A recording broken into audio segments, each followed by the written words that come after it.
Prime, podcast for curious mind.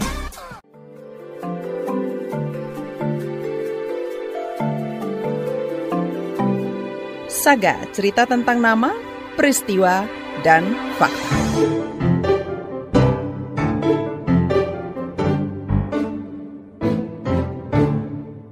Saudara, kasus pembubaran Jalsa Salana Ahmadiyah di Kuningan, Jawa Barat menyadarkan kembali tentang rentannya situasi keberagaman di Indonesia. Sepanjang 2024, kasus-kasus intoleransi juga terus mengemuka, bukti bahwa nilai kebinekaan belum kuat terpatri. Pendidikan dipandang sebagai sektor strategis untuk menanamkan toleransi sejak dini. Namun, kerja besar ini butuh peran sentral guru atau pendidik yang mendukung keberagaman. Persoalannya, sebagian guru belum toleran karena masih kuatnya stigma dan prasangka ke agama lain. Situasi itu ingin diubah Yayasan Cahaya Guru dengan menggelar Peace Walk di Bogor, Jawa Barat. Di kegiatan ini, para guru diajak mengalami perjumpaan bermakna dengan umat agama lain. Seperti apa pengalaman mereka? Simak kisahnya di Saga yang disusun jurnalis KBR Nini Yuniati. Laporannya dibacakan Astri Yuwanasari. Adakah kerjasama dengan sekolah-sekolah gitu, maksud saya di sekolah negeri terutama gitu, apakah bisa kunjungan dari gereja ke sekolah-sekolah gitu, ternyata ada gitu. Tapi kalau di Astri tak menyia-nyiakan kesempatan untuk bertanya ke pengurus gereja Zebaot Bogor, Jawa Barat. Ini kedua kalinya ia menanyakan kemungkinan gereja bisa berkunjung ke sekolahnya di Depok.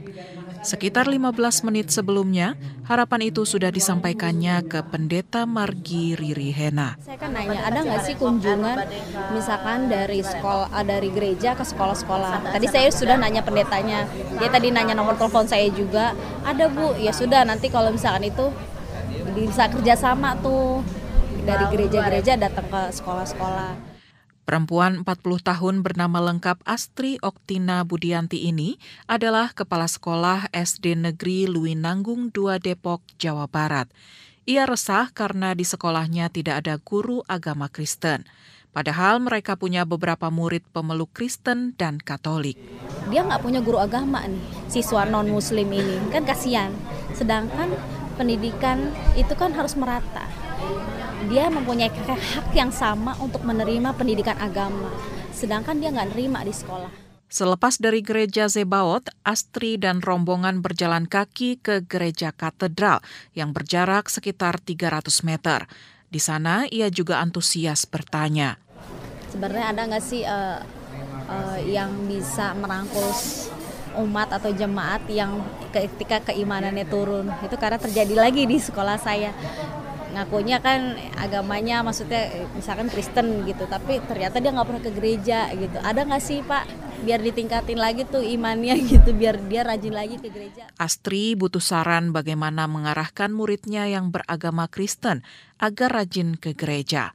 Selama ini Astri kesulitan karena ia Muslim. Kita kan butuh nilai agama. Nah, nilai agama itu kita butuh di mana? Di sekolah minggu. Nah, kalau dia jarang ke gereja gimana? Saya butuh nilainya dari mana? Maksud saya gini, kalau emang kamu udah milih agamanya itu ya perkuat aja iman kamu. Maksudnya kan itu juga akhlak kebaikan lah istilahnya gitu ya. Biar jadi orang yang benar. Itu murid saya biar jadi orang yang benar gitu. Jangan setengah. Peace Walk 2024. Peace from your Gereja Zebaot dan Katedral Bogor adalah 2 dari total 4 rumah ibadah yang dikunjungi Astri saat mengikuti kegiatan Peace Walk yang digelar Yayasan Cahaya Guru Sabtu 7 Desember 2024. 2 rumah ibadah yang lain adalah Klenteng Pankobio dan Vihara Danagun. Pesertanya sekitar 40 guru yang berasal dari Bogor, Depok, Jakarta, Bekasi, hingga Tangerang. Dari katedral, mereka bergerak ke Klenteng Pankobio yang berjarak 2 km. Namun, hujan turun. Rombongan terpaksa naik angkot ke gang dekat Klenteng, kemudian dilanjutkan berjalan kaki. Hari itu, Astri mengenakan kaos lengan panjang, dirangkap kaos Peace Walk, dan jilbab warna kaki, lengkap dengan kacamata hitam. Ia juga mengajak beberapa rekannya sesama kepala sekolah di Depok. Ini tur rumah ibadah kedua yang diikuti Astri setelah sebelumnya di Jakarta. Iya, untuk biar pengalaman aja Mbak, biar buat kasih tahu ke anak-anak juga, oh di dalam Klenteng ternyata ada ini, di dalam ini ada seperti ini, ada nilai sejarahnya juga di situ, bisa diceritain ke anak-anak pengalaman Ibu. Bagi Astri, toleransi dan keberagaman teramat penting diajarkan ke anak sejak dini. Ia tak ingin peristiwa 20 tahun lalu terulang kembali. Ada anak didiknya yang pindah sekolah hanya karena beragama Konghucu. Karena merasa kayak diasingkan, dia sampai nangis gitu. Kadang saya juga, kamu kenapa pindah, ya ngerasa nggak kuat gitu. Sampai kan dikatakan makan babi, tuh kamu Cina kamu makan babi. Aduh, kayaknya sedih banget, saya nangis gitu. Iya kan jadi sedih kita juga, ya ampun jangan sampai itu terjadi lagi. Kala itu Astri baru mulai bekerja sebagai guru dengan status honorer. Ia hanya bisa menghibur sang murid. Kini perempuan asli Depok ini merasa mampu berbuat lebih banyak, apalagi sejak diangkat sebagai ASN pada 2016 dan menjabat kepala sekolah pada 2023. Makanya saya nggak pengen terjadi ada hal-hal yang seperti itu lagi, diskriminasi atau maksudnya pengen sama rata pendidikan agama tuh, pengennya semua ngerasain hal yang sama di sekolah saya. Makanya saya kalau lagi upacara setiap ada ngumpul sama anak-anak kita sama lah gitu, pokoknya kita kasih pemahaman jangan sampai itu terjadi pokoknya lagi kayak gitu. Kalau sekarang saya udah biasa upacara pakai salam berbagai bahasa kayak tadi Namo Buddhaya, salam kebajikan, pokoknya saya jejelin terus tuh anak-anak mulai dari sekarang. Astri menerapkan pendekatan inklusif di ruang kelas. Anak murid saya Katolik. Saya kasih dia kesempatan untuk mimpin doa. Sekelas cuma dia doang Katolik. Awal-awal dia nggak mau, malu gitu. Enggak, kamu harus baca, saya bilang gitu. Jadi kita kasih kesempatan dia yang sama. Inisiatifnya berdampak dan diapresiasi orang tua murid. Orang tuanya sempat ngomong begini, karena Bu Astri sering mengizinkan dia berdoa, dia jadi berani. Awalnya dia malas, maksudnya mau ngapain sih masuk ke sekolah gitu. Maksudnya kan jadi kita setiap hari Jumat biasanya ada sholat duha ya kalau yang Islam gitu kan. Tapi yang Kristen kita mau ngapain gitu. Maksudnya saya bilang suruh, ya udah kamu bawa Alkitab kamu baca doa di situ. Terus kita suruh ceritain kembali isi Alkitabnya itu seperti apa. Jadi dia mulai berani juga di sekolah, mau datang ke sekolah. Tadi kok setiap itu mah males.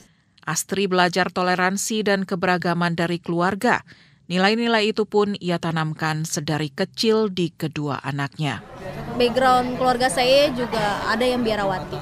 Adiknya nenek saya biarawati dia. Jadi waktu itu saya jalan barengan kan, satu biarawati, satu saya gandeng. Orang pada ngeliatin heran kenapa gitu. Saya udah berhijab. Astri bilang keberagaman masih menjadi PR besar di kalangan guru di Depok. Rekan kerja saya dulu Protestan. Kita diundang makan sama dia tuh nggak pernah mau. Yang teman-teman yang lain nggak pernah mau makan di dia. Karena kan peralatan masaknya kita nggak tahu katanya gitu alasannya. Kecuali kalau dia traktir nasi padang beli, nah baru pada mau. Tapi kalau diundang makan di tempat ini pada nggak mau.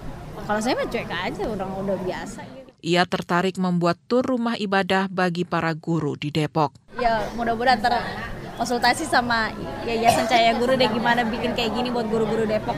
Dulu saya kasih lihat murid-murid saya. Cuit. Dari Bekasi ada Novit Parana Nandiar, guru SD Negeri Mustika Jaya 5. Ia mengenakan kaos lengan panjang, dirangkap kaos piswalk dan jilbab biru bermotif. Dari Bekasi jam 4.30, setengah 5. Sampai sini jam 7:05 pas. Semangat banget karena saya lihat ini acaranya dari pagi sampai sore pastinya worth it banget dengan pengorbanan yang telah saya lakukan. Karena satu, manfaatnya kaki sehat. Yang kedua, dapat pengetahuan baru. Ini pengalaman pertama Novit mengikuti tur rumah ibadah. Sebelumnya, ia pernah mengunjungi rumah ibadah, tetapi sebagai bagian dari wisata sejarah. Narasumbernya memang dari agama tersebut. Kalau dari walking tour itu kan guide-nya yang menjelaskan. Ternyata banyak sekali yang tidak saya tahu tentang agama itu sendiri. Di antaranya adalah di agama Katolik ternyata mereka juga puasa 40 hari malah. Walaupun ada bedanya, cuma saya merasa keberagaman itu justru memperkaya toleransi saya sebagai umat beragama lain untuk menghormati agama-agama yang ada, khususnya di Kota Bogor. dan umumnya di Indonesia. Perempuan 49 tahun ini mendapat banyak pengetahuan baru tentang agama lain. Itu jadi bekal penting untuk diajarkan ke murid-muridnya. Makin relevan karena ia masuk tim pencegahan dan penanganan kekerasan TPPK di sekolah. Saya juga berkewajiban untuk itu menjembatani perbedaan yang terjadi. Kamu itu berbeda sama saya, kamu nggak bagus ini. Nah itu yang kita harus diluruskan lagi pendapat mereka bahwa setiap agama pada dasarnya adalah baik dan mengajarkan hal yang baik. Makanya kenapa saya sangat senang ada acara seperti ini, karena ini menjadikan perbendaharaan saya dalam hal pengetahuan toleransi pada khususnya yang akan saya bawa ke dalam sekolah dan lingkungan saya. Kebetulan saya kan guru penggerak angkatan 9. Jadi mungkin nanti sama teman-teman gimana nih kalau kita mengadakan acara walking tour dengan siswa-siswa apa gitu. Deklarasi Guru Bhinneka Bogor. Acara Peace Walk ditutup dengan pembacaan deklarasi Guru Bhinneka oleh seluruh peserta.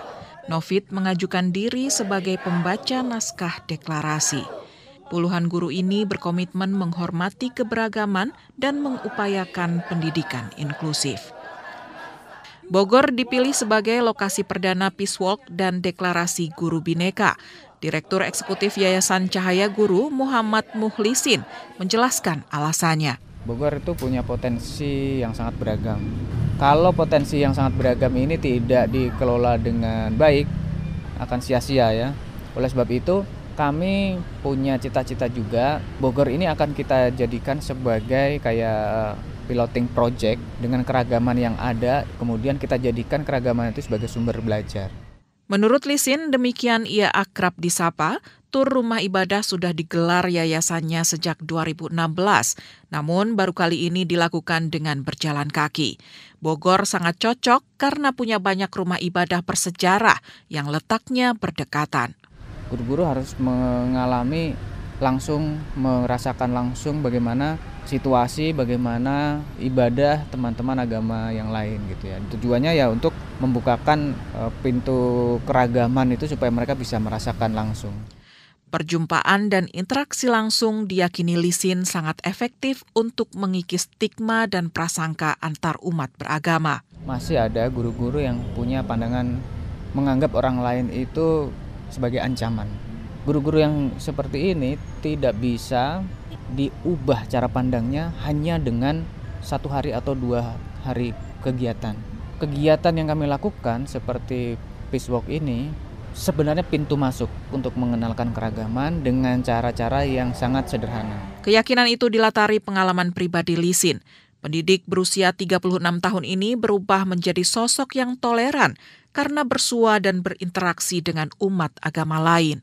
Saya berubah 180 derajat itu bukan karena ceramah, bukan karena baca buku, tapi karena perjumpaan dengan orang lain yang berbeda, ngobrol dari hati ke hati, diajak main ke rumah ibadahnya gitu. Nah, hal itulah yang kemudian menginspirasi saya untuk berubah 180 derajat, memahami bahwa ternyata asumsi yang saya pahami selama ini itu salah. Transformasi pola pikir ini dialami Lisin saat kuliah di Fakultas Tarbiyah dan Ilmu Keguruan UIN Jakarta. Jadi mulai dari situ saya juga menekuni bagaimana mengintegrasikan isu toleransi dengan isu di pendidikan. Karena kasus-kasus intoleransi juga banyak di pendidikan. Bagaimana cara melihat problem ini gitu ya. Nah dari situ kan saya bisa memadukan misalnya analisisnya dari analisis kurikulumnya, analisis pendekatan cara mengajar guru-gurunya. Lisin mendapati perubahan serupa di banyak guru yang mengikuti tur rumah ibadah atau program lain di Yayasan Cahaya Guru. Pergeseran ke arah toleran itu diawali dari celetukan sederhana. Ada yang bilang bahwa ternyata orang Katolik itu ramah-ramah. Ternyata sambutan mereka sangat terbuka terhadap orang yang berbeda agama gitu. Itu adalah komentar nyata bahwa selama ini berarti mereka menganggap agama lain itu tidak ramah dong gitu ya. Ini kan sebuah quote yang menurut saya itu sangat autentik dengan cara-cara pengungkapan yang sederhana, tapi mereka dari situ tuh terlihat ada perubahannya gitu. Quote-quote seperti itu yang dari teman-teman langsung itu membuat kami juga merasa bahwa kegiatan ini ada manfaatnya. Di Peace Walk Bogor, asa yang sama juga menyala. Lisin senang dengan antusiasme peserta untuk bertanya dan berinteraksi dengan para pemuka agama lain di tiap rumah ibadah yang dikunjungi. Mereka menanyakan hal-hal yang menurut kami juga penting, yang selama ini menjadi asumsi dari mereka ya. Mereka menanyakan soal tata cara beribadah, kemudian simbol-simbol di rumah ibadah, dan juga yang paling penting adalah banyak peserta yang menanyakan bagaimana relasi atau kolaborasi yang terjadi antara satu rumah ibadah dengan rumah ibadah yang lain. Yayasan Cahaya Guru bakal menginisiasi wadah bersama untuk memperluas jejaring guru Bhinneka. Untuk membuat wadah buat teman-teman guru yang punya keprihatinan dan mereka punya kemauan untuk mengelola toleransi dan keragaman. Ketika sudah niatnya sama, ini apa yang harus kita lakukan, itu nanti akan semakin mantap langkahnya ke depan. Komunitas guru Bhinneka perlu terus diperkuat dan diperluas, sebab guru memegang posisi sangat sentral dalam pendidikan. Guru-guru itu adalah orang yang mampu dengan mudah mentransfer ilmu yang akan mereka dapatkan ke murid-murid. Seandainya satu guru mereka mau untuk mengajarkan ke kelas, satu kelas itu minimal ada 30 orang. Dan guru itu kan di dalam satu sekolah bisa mengajar 5-10 kelas bahkan gitu ya. Itu artinya akan ada dampak yang sangat besar. Belum lagi mereka bisa berkarir hingga puluhan tahun ya. Harapan kami terhadap guru-guru itu sangat besar. Kami meyakini bahwa sekecil apapun upaya kita ya, melalui kegiatan peace walk ataupun kunjungan ke rumah ibadah, itu pasti ada manfaatnya. Ya meskipun hanya 1 orang, 2 orang nggak masalah gitu ya. Program peace walk dan tur rumah ibadah mendapat dukungan Kementerian Agama. Analis kebijakan di Pusat Kerukunan Umat Beragama Kemenak, Paulus Tasikgale, mendorong kegiatan semacam ini bisa terus direplikasi. Ia juga berharap pemangku kepentingan lain baik di tingkat pusat maupun pemerintah daerah turut memberikan dukungan. Bukanlah ini harus wajib terus, guru itu penting banget. Mengutip apa yang dikatakan waktu Hari Guru kemarin, itu Wakil Menteri, ketika Nagasaki, Hiroshima dihancurkan itu, korban begitu, Kaisar masih bertanya, masih berapa guru kita yang hidup? Bagi Jepang, pendidikan itu sentral sekali, penting. Jadi artinya guru itu adalah aktor kerukunan, aktor pemain yang sangat sentral di dalam pendidikan. Demikian Saga KBR, saya Astri Yuwanasari.